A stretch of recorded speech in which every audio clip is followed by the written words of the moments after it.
والدين يا إخوان قمته الإحسان أن يعبد الإله كأننا نراه أو نوقن الإيقان بأنه يرانا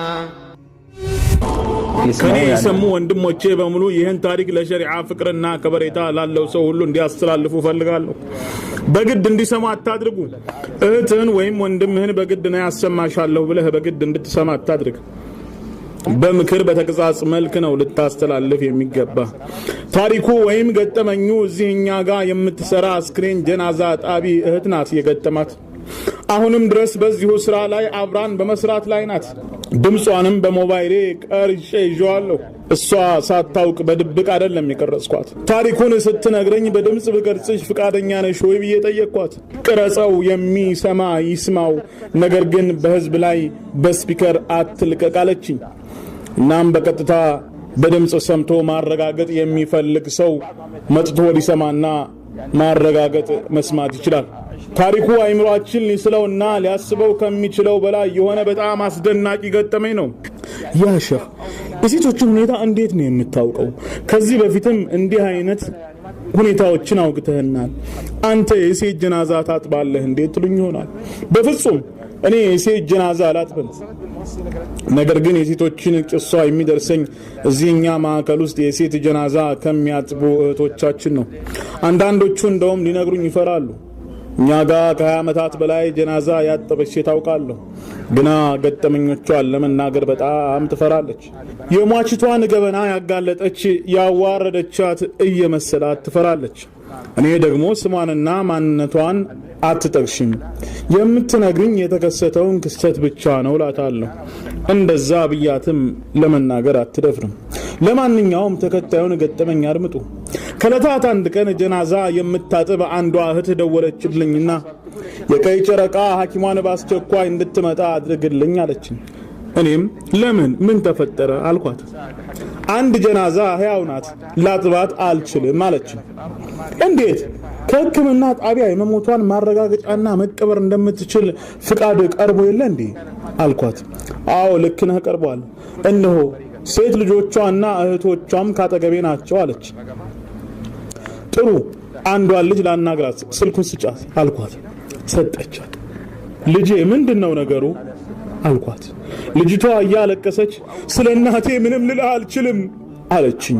ከዚያም ላጣቢዋ ዶክተር የማስጠራልሽ ኃላፊነቱን እንዲወስድ ነው አልኳት። ትሰማኛለህ? በህይወት ያለን ማጠብ አልችልም ነው የምልህ አለችኝ። ይህ ንግግር በድምጽ ተቀርጿል። እሷ የላከችልኝ ሜሴጅም በማስታወሻ ተቀምጡ። ለማንኛውም ምንድነው የተከሰተው ወደሚለው ልውሰዳችሁ። ይህቺ የጀናዛ አጥበት ሰራተኛ እህት እንዲህ ነበር የገጠማትን ያጫወተችኝ። ይህቺ ማች እህት ወፍራም አይደለችም። ገና መጀመሪያ በቃሬዛ አድርገው ሲያመጧት እኔ ረዳቴ 2 ልጆቿና 2 እህቶቿ ሆነን ከቃሬዛ ወደ ማጠቢያ ገንዳው ልናሻግራት አልቻልንም። 6 ሆናችሁ እንዴት አቃታችሁ? እንኳን ሬሳ መኪና አትገለብጡም እንዴ አልኳት። አሁን ግና ጀናዛዋን ማንሳት አልቻልንም አለችኝ። ምናልባት ያነሳስልት አልተጠቀማችሁ ይሆናል አልኳት። የከፈኑን ጫፎች በማጅራት ስር በማሾለክ ከግርና ከወገብም አሰር በማድረግ ጫፍና ጫፉን በመያዝ ወደ ላይ ከፍ ማድረግ እንደሆነ ላስረዳት ሞከርኩኝ። ያ ሼኽ አውቃለሁ፣ ምን ይሄ ይገርምሃል፣ እንደምንም መጋረጃ አድርገን ማጠብ ስንጀምር ውሃም ጥቼ ውዱእ ላስደርጋት ስሞክር በ2 እጆቿ ገንዳዎቹን ጥርቅም አድርጋት ይዛለች። የገሬናት ወይ አረ ሌላ የምትነግሪኝ ካላውሪኝ አልኳት። በአላህ ስም እምላለሁ ወላሂ ውሃም ጥቼ ላጥባስል እጆቿ ማጠቢያ ገንዳውን ግጥም አድርገው ይዛሉ። ሌላው ሰውነቷ አይንቀሳቀስም። እንዴት ሊሆን ይችላል ስላት ለዚያ ነው ሕያው ማጠብ አልችልም ያልኩ አለች። ከዚያም ዶክተር አስጠራን። ዶክተሯ ወደ ማጠቢያ ክፍሉ ገብታ ጀናዛውን መረመረች። ከዚያ በተባለው ሰዓትና ቀን ሞታለች በሚል የመጀመሪያው ሪፖርት ስተት እንደሌለው አረጋገጠችልኝ። ይሁን እንጂ ያቺ እህታችን በፍጹም እኔ አላጥብም አለች። እሺ ጥግ ቁጭ በይና እንዴት ማጠብ እንዳለባቸው እየነገርሻቸው ልጆቹ ይጠቧት አልኳት።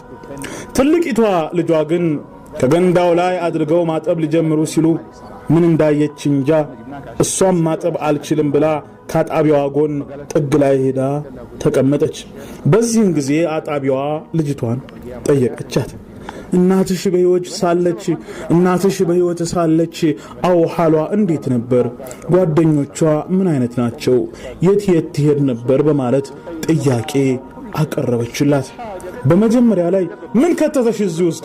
እንድታጥቢልን እንጂ የመጣ ነው እንድትመረምሪን አይደለም፣ አይመለከትሽም አለቻት። ከዚያም አጣቢያዋ ይህንን ስትነግረኝ ልጅቷን የእናትሽ ጀናዛ እንዲሆነበትን ምክንያት ካልነገርሽኝ የቃሚያ ቀን ተጠያቂዋ አንቺ ነሽ በያት አልኳት። ምክንያቱም ማወቅ እንጂ የሰው ገበና ለማጋለጥ አይደለም አላማችን። ከዚያም ልጅቷ የተወሰነ ካሰላሰለች በኋላ ምክንያቱ እንዲህ ነው በማለት ነገረቻት። እናቴ ትሰግዳለች፣ ትጾማለች። ከኛ ጋርም የነበራት ግንኙነት በጣም መልካም ነው፣ ጥሩ ነበር። በሁሉም ነገር ጥሩ ሰው ነበረች። ነገር ግን አንድ ባህሪ ነበረባት። ወሬ ማዋሰድ፣ ነሚማና ሰው ማማት፣ ሪባ ትወድ ነበር። ነሚማ ከመውደዷ የተነሳ አንድ ድግስ ላይ ትገኛለች። ድግሱ ላይ የምትገኘው ለሌላ ሳይሆን ለምሳሌ በሐሊማና በሷሊሃ መካከል አለመግባባት ወይም ግጭት እንዳለ ስለምታውቅ ሁለቱን ለማጣላትና ቅራኔያቸውን ለማስፋት ነው። ሐሊማ ጋር በመምጣት ሷሊሃ ስላንቺ እንዲህ ብላ ጫወተችኝ ብላ ትነግራታለች። ሷሊሃ ጋር በመሄድ ደግሞ ሐሊማ እኮ አንቺን እንዲህ ናት ትላለች በማለት ታወራታለች። ከዚያም ከድግሱ ስትመለስ በዚህ ስራዋ ጮቤ ትረግጣለች። በጣም ደስ ይላታል። ኧረ እናታችን ተይ ይሄ ተግባርሽ ሐራም ነው እያልን ልጆቿ በሙሉ እንለምናታለን። ነገር ግን ሁሌ እናንተ አያገባችሁም፣ አይመለከታችሁም ትለናለች። ካሴት እንድታዳምጥ አደረግን። ለሆነ ሸህ ተናግረን እንዲመክራትና እንዲገስጻት አስደረግን።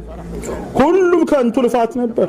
የነሚማና ጊባ ፍቅሯ ለከት ማጣት እህታማቾችን እስከ ማጣላት ደርሶ ነበር። በልጆቿ መካከል እስከ ማጣላት ደርሳለች። በአባታችንና በእኛ መካከል ለማጋጨት ሁሉ ሞክራለች። ለአንቺ ባለ 400 ሪያል ቀሚስ ገዝቶ ለኸዲጃ ግን ባለ 2000 ሪያል ቀሚስ ገዛላት ለምን እያለች ለማጣላት ትጥር ነበር። ወንዶችንም ለሙሐመድ ይህን አይነት መኪና ገዝቶ ለአብደላህ ለምን እንዲህ አይነት መኪና ገዛለት እያለች ታጣላቸው ነበር። በመጨረሻም ሁሉም ልጆቿ እናታቸውን ችግር ለመፍታት ተሰባሰቡ። በዚህ ከቀጠልን ክብራችን ይጎድፋል፣ መፍትሄ ማድረግ አለብን በማለት ተስማሙ። እናም ከዚህ ሰፈር መልቀቅ አለብን፣ በሰፈሩ ስማችን ጎድፏል፣ የግድ ሰፈር መልቀቅ አለብን በማለት ለእናታቸው ነገሯት። በዚህን ጊዜ በአላህ ላይ ፎከረች። ሱብሃንአላህ፣ በአላህ ላይ ፎከረች። እናንተ እንዲህ የምትጨነቁት ማን ነው? እኔን በዚህ ንግግሬና ስራ የሚመረምረኝ እናንተ ልትመረምሩኝ ነው አለቻቸው። አረኛን መረምርሽም አንቺ እናታችን ነሽ እኮ እኛ ልናስታውስሽ ነው ብለን ነው እንጂ ለሌላ አይደለም ማለት። እኔ ማን እንዲመረምረኝ ነው ማወቅ የምፈልገው አለቻቸው። በዚህን ጊዜ አላህ እንጂ ማንንም አይመረምርሽም ማለት። በዚህን ጊዜ የተናገረችው ነገር አስደንጋጭ ነበር። ስለዚህ እኔና አላህ ሂሳብ እናወራርዳለን፣ እናንተን አይመለከታችሁም አለቻቸው። ተመልከቱ ጥጋቧን። እኔና አላህ ሂሳብ እናወራርዳለን። አላህ ወንድማ ወይም እህቷ አይመስልም እንዲህ ስትል الله سبحانه وتعالى تعرف ايش ردت؟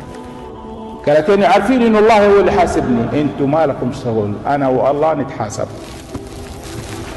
متنا في الدنيا والاخره. ወንድሞቼ والله በጀናዛት ጥበት ላይ የተለያዩ በርካታ ተአምራዊ ክስተቶች አጋጥሙናል። አላህ በዱንያም በአኺራም መጨረሻችንን ያሳምርልን። በዚህ ፕሮግራም ላይ በመገኘታችሁ በማድመጣችሁ አመሰግናችኋለሁ።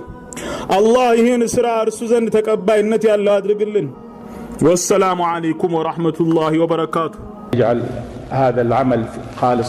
በርግጥም ከዚህ ዳዕዋ ታላቅ ቁም ነገር እንዳገኛችሁ ተስፋ እናደርጋለን። የዚህ አይነት ባህሪ ደግሞ በአሁኑ ጊዜ በተለይ በሶሻል ሚዲያ ዘመን በሰፊው ተሰራጭቶ ይገኛል። እከሌን እንዲህ አለው፣ እከሌ ኡስታዝ ይህንን አለ፣ እከሌ ስላንተ ይህን ተናግሯል እያሉ እንዲሁም የዚህ አይነት ባህሪ በሰፊው ተስፋፍቷል። በመሆኑም ነገ አላህ ፊት ከመዋረድ በፊት ዛሬውኑ ሁላችንም ከነፍሳችን ጋር እንተሳሰብ። ወሰላሙ አለይኩም ወራህመቱላሂ ወበረካቱ።